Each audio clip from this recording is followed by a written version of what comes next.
เอาทุกคนเมื่อเบาคุยได้เดินทางแหละได้เห็นเกิดเหตุการณ์ลาบได้แซบได้มันบ่กินมันต้นกับบ่พอได้บ่พอเนาะพอมากินขนาดต้นกับมันต้นก็ยังบ่พอแม่นบ่สองไอ้น้องนี่บ่แม่นบ่แอมเอ้ยสองไอ้น้องมาแต่หาหน่อไม้แต่ไฮแต่สวนทุกคนเวลาไปไฮนี่ไปทางนี้บ่นี่แหละคนชาวบ้านเขาจะเอามาดินทรายไปเฮ็ดเฮือนอันนี้คือความสะดวกสบายของคนในชนบททุกคนบ่ได้ซื้อดินทรายบ่ได้ซื้อหินกราบทักทายสบายดีพี่น้องทุกคนนะเบาคุยยินดีต้อนรับพี่น้องทุกคนที่ได้เข้าสู่ซองของคุยคนบักเหล่าทุกคน เดี๋ยวนี้เบาคุยอยู่เมืองสมุยแขวงสารวันมื้อนี้จะเป็นมื้อที่เบาคุยกลับมาแต่สวรรณเขตทุกคนแล้วก็เดี๋ยวนี้เบาคุยกับฮอดเมืองสมุยแขวงสารวันทุกคนเดี๋ยวเบาคุยจะท้ายวิถีชีวิตของคนชาวบ้านในเขตเมืองสมุยอยู่สวรรณเขตนี่แดดฮ้อนๆเลยทุกคนแต่ว่าอยู่เมืองสมุยนี่พอดีเย็นเลยอากาศเย็นเลยทุกคน บรรยากาศนี่เห็นธรรมศาสตร์นี่ยอมรับเลยว่าอยู่เมืองสมุยนี่คักอลีทุกคนจังได้ก็พาพี่น้องติดตามไปนำกันเดี๋ยวบอกคุยสิเข้าไปหมู่บ้านกันจ้ะโอเคเส้นทางที่เราเดินทางนี่ก็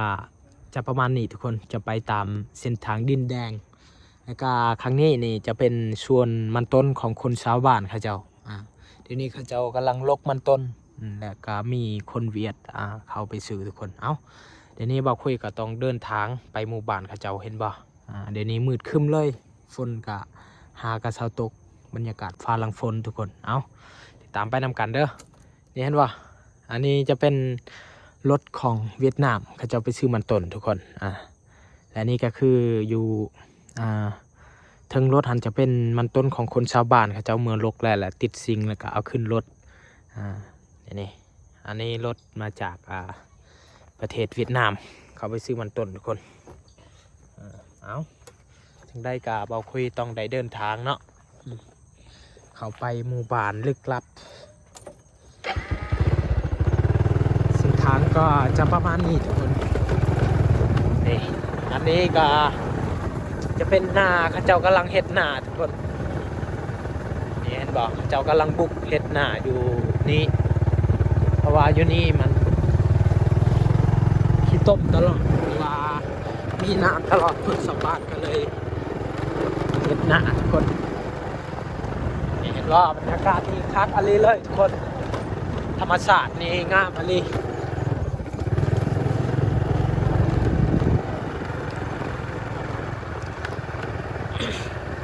หมู่บ้านนี้ถ้าว่ายามเดือน9เดือน11นี่ไปบ่ได้ทุกคนฝนตกเส้นทางก็ยากแล้วก็น้ำเซโปนก็ขึ้นต้องระวังการเดินทางกัน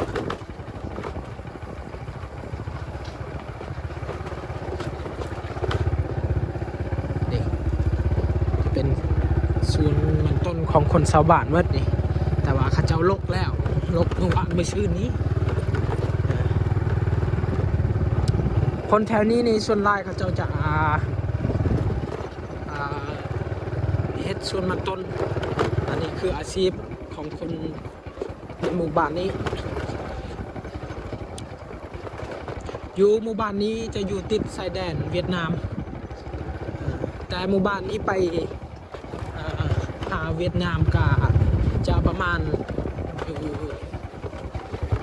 สปายลักทุกคนสปายลักกับโบไกเนาะอันนี้เป็นส่วนมันต้นของคนชาวบ้านเขาเจ้ากำลังเขาเจ้ายังบ่ทันได้ลกทางนี้ก็คือกันธรรมศาสตร์นี่งามลีทุกคนเอ้ย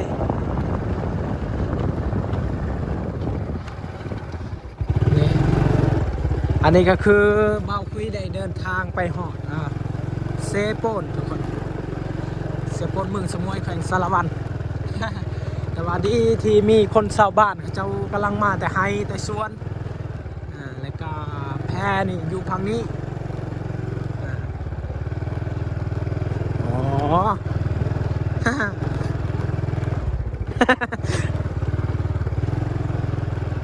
แต่มาจอเนาะ แต่มาจ่อเจอแต่บ่ได้โอ้เจ้ามาแต่ให้เห็นว่า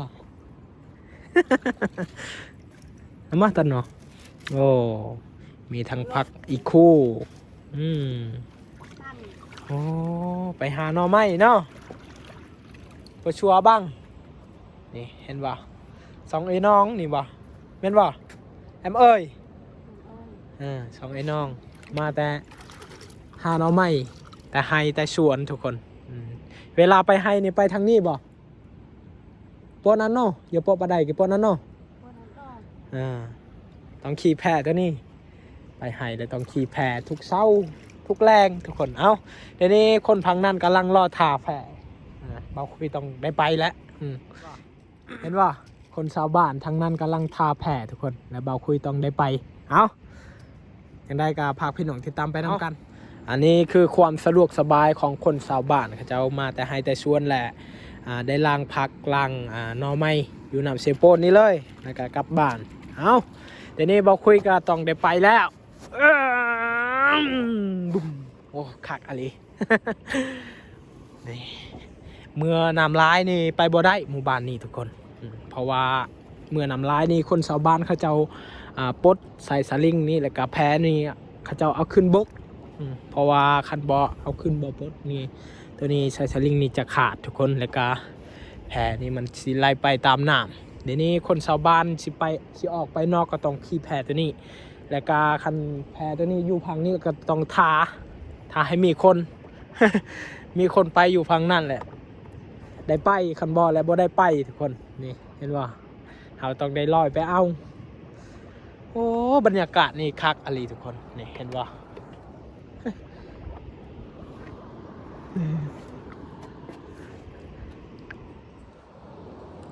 ทุกเศร้าทุกแรง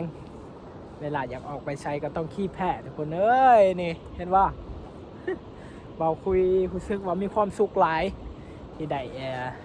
ไปกับบรรยากาศแบบนี้ได้เจอกับบรรยากาศแบบนี้ทุกคนอันนี้คือวิถีชีวิตของคนเฮากาโดนะครับเป็นวิถีชีวิตแบบดั้งเดิมเราต้องอย่าปะเท่านี้ได้ใช้ไซลิงนี่ถ้าว่าเขาปะแล้วเลย เราไม่ได้ฮอดหมู่บ้านดอก นี่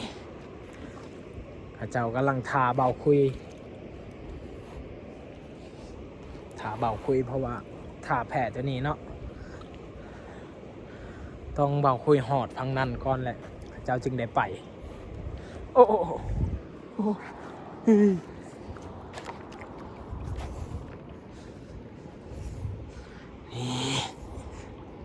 โย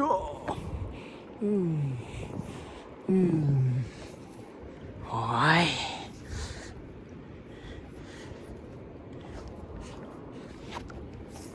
เห็นวะ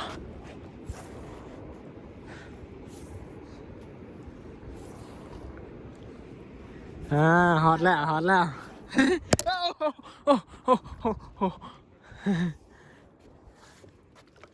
ตั้งมากันน้ำปนเนาะอ๋อข้าจะเอาไปขึ้นไปเมืองทุกคนไปเมืองจับเด้อเอาสิขึ้นเด้อ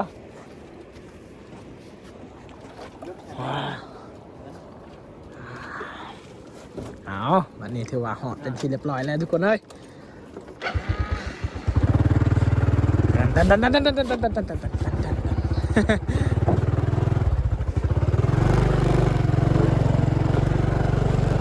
นี่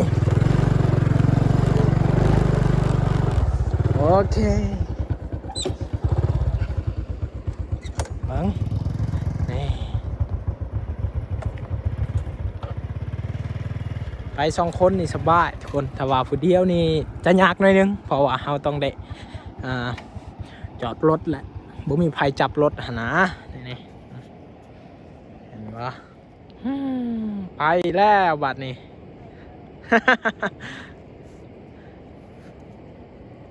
อันนี้คือวิถีชีวิตแบบดั้งเดิมของคนชาวบ้านฮะเจ้าอันนี้เป็น เป็นวิถีชีวิตที่ต้องอดทนเพราะว่าข้าเจ้ายังบ่มีครัวนะ มีแต่แพตัวนี้และเมื่อเวลาน้ำลายนี่จะบอกไว้เลยว่าลำบากอะไรทุกคนโดยเฉพาะเด็กน้อยนี่ถ้าว่าเวลาน้ำลายนี่เขายังมีเขากินอยู่ยังใครแน่แต่ว่าจันว่าเมื่อน้ำลายแล้วเขาพอดีหมดอ่ะนะเขากินของเขาพอดีหมดและเขาสิเฮ็ดในได้บัดนี้เขาสิข้ามไปซื้ออยู่พังนั้นกับบ่ได้เพราะว่าพังนี้จะมีแต่2 หมู่บ้านหรือว่า3 หมู่บ้านเท่านั้นและบ่มีฮานที่ขายเข้าถ้าว่าออกไปซื้อเขาแล้วต้องออกไปนอกอันนี้ก็คือ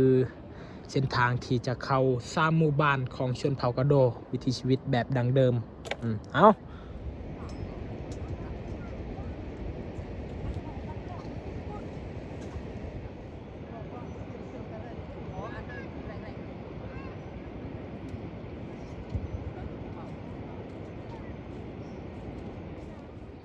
น้ำหาก็ลง1 สัปดาห์ 2 สัปดาห์นี่ทุกคน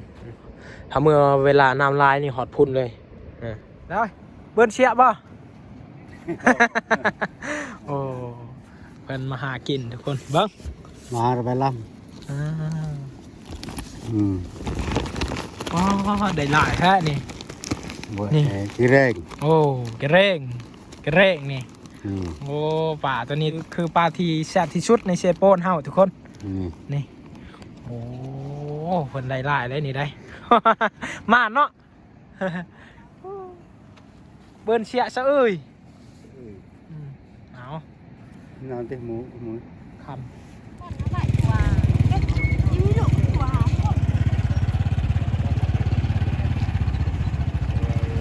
เอาไปเลยคันที่3บัดนี้ไปอย่าไปอีก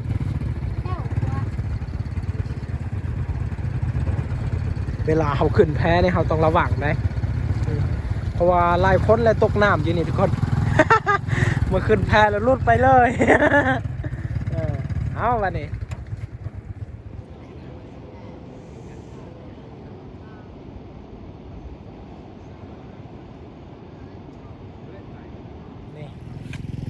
นี่แหละคนชาวบ้านเขาจะเอามาดินทรายไปเฮ็ดเฮือนอันนี้คือความสะดวกสบายของคนในชนบททุกคนบ่ได้ซื้อดินทรายบ่ได้ซื้อหินเวลาอยากเฮ็ดเฮือนนี่ไปเอามาแต่เซโปนแหละเรียบร้อย เอาอันนี้คือความประหยัดของคนชาวบ้านเขาเจ้าอยู่เขตผู้ด้อยหรือว่าในชนบทลาวไต่ทุกคนเอาจึงได้กับพาพี่น้องติดตามไปนำกันสิพาพี่น้องมาเบิ่งบรรยากาศอยู่หมู่บ้านเขาเจ้าก่อนโอเค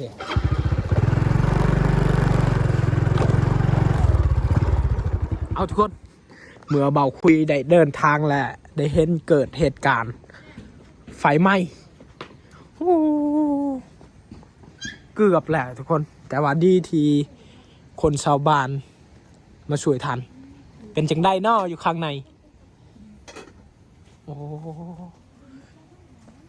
ปาเกือบแล้วทุกคนเห็นปะเห็นมันตะบารูฮิแต่ว่าทำไมเนี่ยทุกคนผู้เจ้าของเฮือนนี่ไปอยู่พุ่นเป็นบ่เห็นนี่เกือบหมดแล้วทุกคนดีที่เขามาช่วยทันไฟไหม้ทุกคนนี่โอ้เห็ดกินนอนนี่เนาะเห็ดกินน้ำมาตาจานเนาะตาดไว้เอามาตาดไว้เนาะเวียก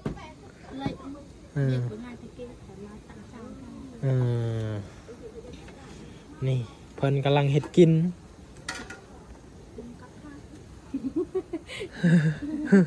ให้มาตาดหรอหน่อยเคยมาไล่ตาเอาโอ้โหเอาทำมาเช็ดเนื้อได้บัดนี่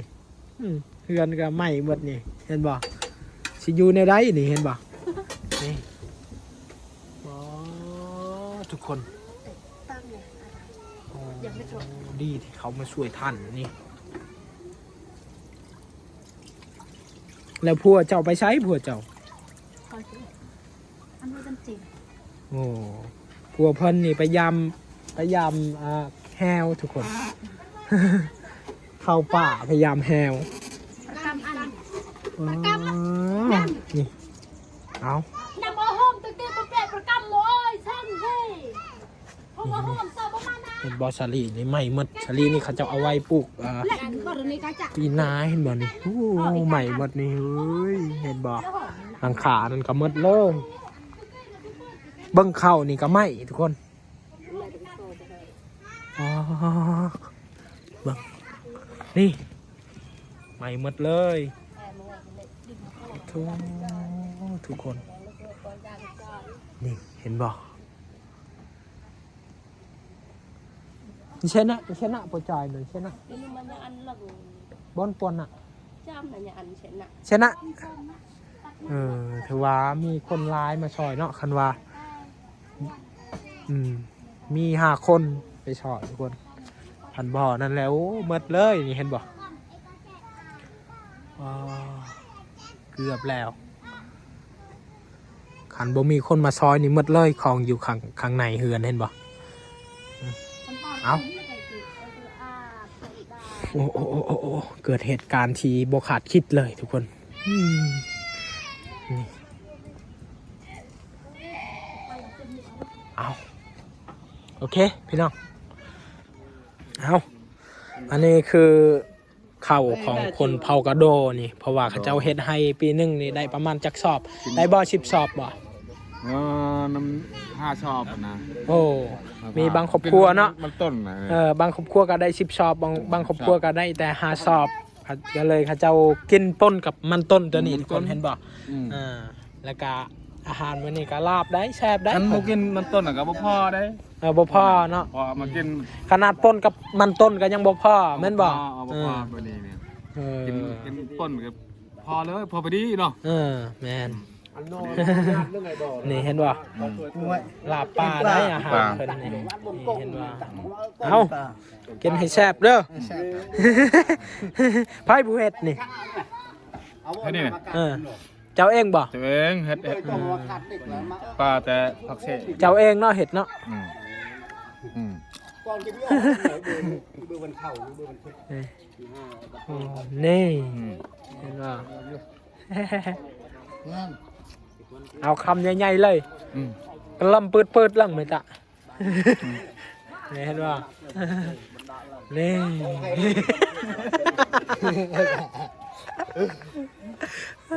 ปลาโกนเพื่อนก้อยนะ